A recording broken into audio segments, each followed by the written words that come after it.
Big market voice की कड़ी में हमारे साथ जुड़ रहे हैं मार्केट एक्सपर्ट मेहरबून रानी जी। रानी जी नमस्कार, गुड आफ्टरनून, स्वागत है आपका कार्यक्रम में। सर जी, सर कल भयंकर बिकवाली देखी हमने मार्केट में। आज समझने की कोशिश कर रहा था लेकिन फिर भी टिका नहीं, ऊपरी स्तरों से फिर से फिसला है। हालांकि फिर भी रिकवरी दिखाने की कोशिश कर रहा है और जो आंकड़े आए सामने एफआईज की तरफ से वो इतने बड़े भी नहीं थे।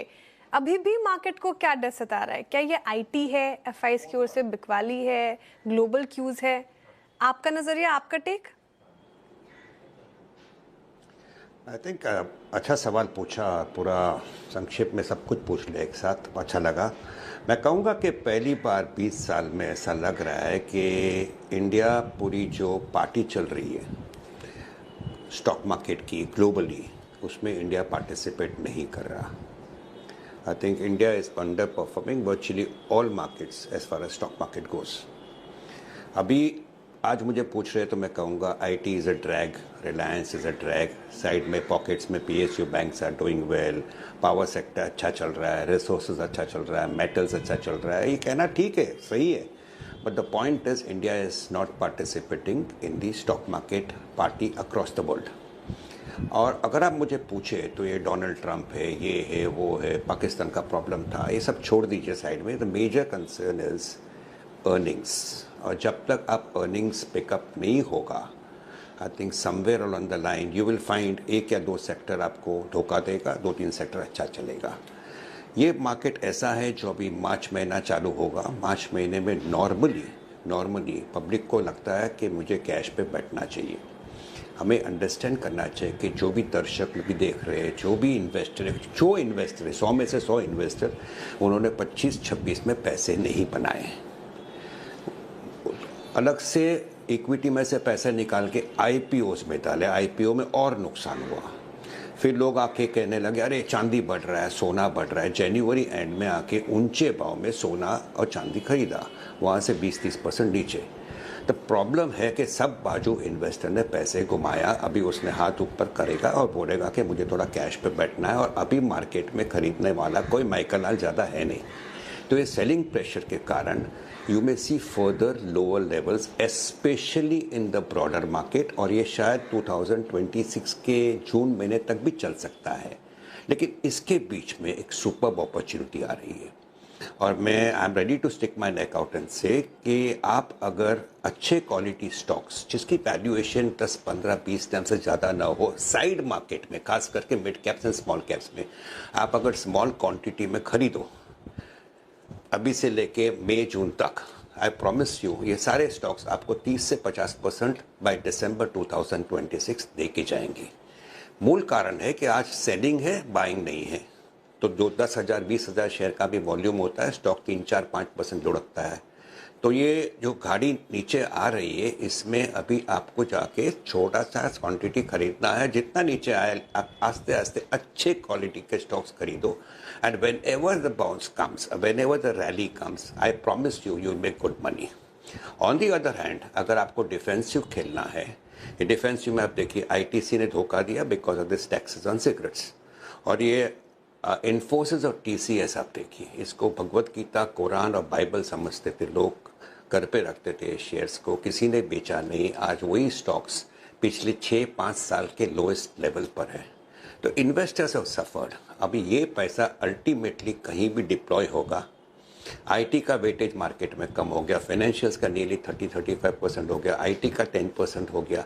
तो ये सारे स्टॉक्स पैसे आईटी से निकल के जाएंगे कहाँ पे? सो जो लोग को मार्केट में डर लग रहा है वो कंज्यूमर स्टेपल्स लेगा या फार्मा लेगा। कंज्यूमर स्टेपल्स में Marico, Britannia all time high पर है, और रही बात Hindustan Lever, Colgate, Nestle and other type of stocks, वो आज भी इन्वेस्टर्स को थोड़े महंगे लग रहे हैं। तो it is possible we may have a small rally in pharma stocks, क्योंकि आज मार्केट में से आईटी में से पैसा बाहर जा रहा है, दिस स्टॉक्स में हो रहा है। But if you allow me to say, दर्शकों के लिए I think the lovely opportunity is coming in the first half in the side market, the broader market, जहां अभी भी काफ़ी सारा खून और निकलना बाकी हो सकता है। मैं नहीं कहता हूँ थिंग्स आर बॉटम आउट, मैं कहूँगा कि अच्छे क्वालिटी स्टॉक्स आपको लगते थे 200 में अच्छा लग रहा था, अब ये 180 हो गया, शायद 150 भी दिखेगा। लेकिन 150 140 से वापस आपको 225 250 दिखाएगा, वहाँ पे आपको जो परसेंटेज रिटर्न मिलेगा ये आपको फ्रंटलाइन मार्केट में नहीं मिलने वाला है। प्रॉब्लम है आपके पास पैसे होने चाहिए और थोड़ा सा दर्द और सहन करने की ताकत होनी चाहिए अगले 1-2-3 महीने के लिए। मीनवाइल मार्केट में एकदम से शार्प रिकवरी आ रही है निफ्टी में। अच्छा बोलते ही वापस बैंक निफ्टी में, ये वो बैंक निफ्टी लेकर आई है इंट्राडे, अब वही 60-800 से फिर बैंक निफ्टी घूमा और 61,000 के ऊपर आया, तो ठीक ठाक रिकवरी यहाँ पर। और मिड कैप यहाँ पर भी अच्छे मूव्स इस समय आ रहे हैं। मेहरबून जी गुड आफ्टरनून। अभी हम डिस्कशन कर रहे थे भारती एयरटेल पर, बड़ी करेक्शन आ चुकी है स्टॉक में, आप बाइंग करेंगे क्या स्टॉक में? No, I won't buy. मेरे पास जो है I will continue to hold on. अच्छा दो भी डेवलपमेंट्स हो रहे हैं, it's a great management, it's a good business, they're one of the two players, I would say two established proper players जो है, but ये भाव में ये मार्केट सिनेरियो में I promise you that I am sitting on some cash and waiting for better opportunities in the broader market. So Bharti Airtel मेरे पास है and I'm not concerned about 100-200 rupees fall or rise in that particular stock. It's part of my core holding and I'll continue to hold. But looking at it as an opportunity just because it's down by 50-100 rupees, I think in this market scenario I won't like to do it. Okay. Iranji, as you said that you are sitting on cash right now और आप opportunities तलाश रहे हैं, तो कोई ऐसा stock जो आपको लगता है जिसके अर्निंग्स भी, क्योंकि आपने कहा अर्निंग्स भी एक बड़ी दिक्कत रही है, तो जिसके अर्निंग्स भी अच्छे आए, फुल फ्लेज रिकवरी दिखी हो और एक बस प्राइस का आप इंतजार कर रहे हैं और वहाँ पे पैसे डिप्लॉय करेंगे, तो कौन से स्टॉक होंगे? देखिए मेरा कहने का मतलब ये है कि आई थिंक ये अनुज जी को भी मैं कभी कभी सुन लेता हूँ मॉर्निंग में निकलने के पहले, तो I think he also I think endorses the same type of feeling which I have.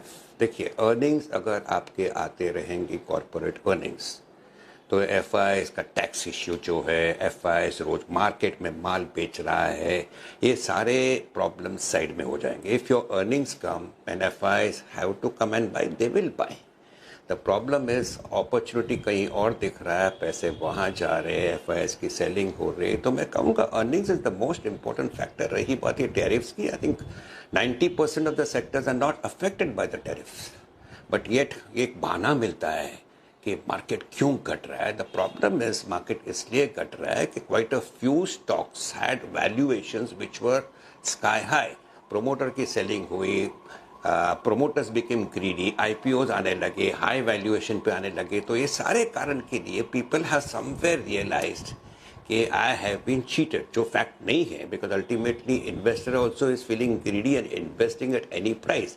तो एक करेक्शन है मैं कहूँगा मार्केट में, जो करेक्शन है, जो फॉल है, it will make people bleed, the portfolios will bleed. और जब भी पोर्टफोलियोज ब्लीड होता है, हिम्मत नहीं होता है खरीदने को, तो smarter money will come and buy in smaller lots and then people will follow। और ये मुझे लगता है कि second half of 2026 will hopefully be much better रही। but मेरी I think I have been very bullish on PSU banks for quite some years, last 3 years at least, and I don't have any exposure in IT। PSU banks, PSU power, resources, metals, ये PSU infrastructure, ये सारे sector के stocks हैं जो मेरे portfolio में है। I am looking out for opportunities to add to them.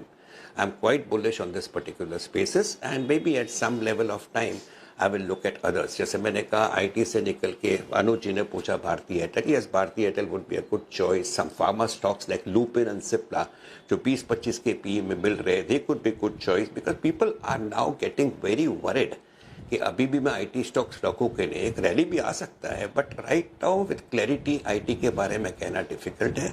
So people are moving into some other safer sectors. और रही बात मेरी, I continue to like PSU banks, PSU power, PSU infra, resources, metals, or anything related to power. I'm liking it if they are good quality companies available at the right valuation. Metals में कोई particular नाम जो आपको पसंद हो मेहरबून जी? I think मुझे वेदांता पसंद है, भाव बढ़ गया है। मुझे भारत कोकिंग पसंद है, कोल इंडिया पसंद है, आई थिंक हिंदुस्तान कॉपर पसंद है। अनफॉर्चुनेटली कॉपर में और कुछ दिखता नहीं है, but I am very bullish on copper. So even Hindustan copper which otherwise honestly I'm sorry to say with an ordinary company otherwise, लेकिन कॉपर में अगर एक्सपोजर लेना हो तो मैं किस में लूँ, because Vedanta and Hindalco both are just 10% of the business is copper. So Hindustan Copper by default, Hindustan Zinc at some level again has to be bought into, Vedanta, Bharat Coking and Coal India. I think there is a decent option available to people. Problem है कि metals ultimately when you buy, you have to understand you are buying resources, and quite a few of these resources are going to be in short supply because of all this data centers thing which is going on across the world. लेकिन आप जब भी लेते हो, don't expect them to go up in one way. They went up sharply. They have corrected decent. Again, they will go up possibly, but at the end of it all, if you should be ready for volatility and know कि आप एकदम bottom में नहीं ले रहे हो, you are buying at a high price and you are buying something which hopefully should do well over the next 1 to 3 years. Okay, ठीक है। शुक्रिया मेहरबून जी आज हमारे साथ जुड़ने के लिए और तमाम सवालों के जवाब देने के लिए, स्टॉक स्पेसिफिक भी होने के लिए बहुत शुक्रिया आपके वक्त के लिए।